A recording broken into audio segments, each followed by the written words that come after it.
So, last Thanksgiving, my family decided to do something a little different.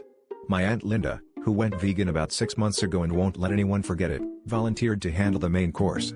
She kept hyping up her show-stopping vegan roast and cryptically mentioned that it would be the centerpiece of the meal, her words, not mine.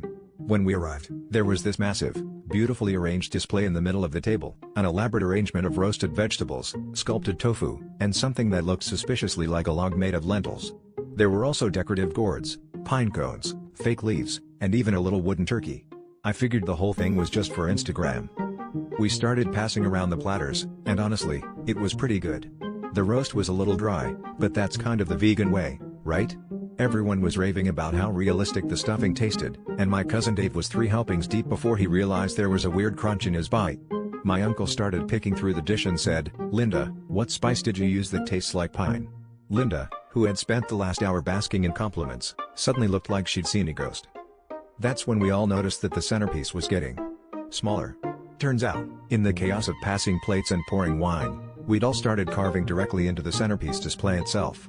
Not the casserole dish, not the serving platter, literally the decorative pile in the middle of the table. My aunt had meticulously built her masterpiece around real, genuine pine cones and those little wax decorative apples you buy at Michael's, and somehow, we'd managed to mix the edible bits with the inedible ones. My grandma was halfway through chewing a plastic leaf before someone stopped her. The best part? When Linda finally broke the news that we weren't supposed to eat the centerpiece, my dad just shrugged, spit out a gourd seed, and said, "Well, at least now we know what plant-based diet really means."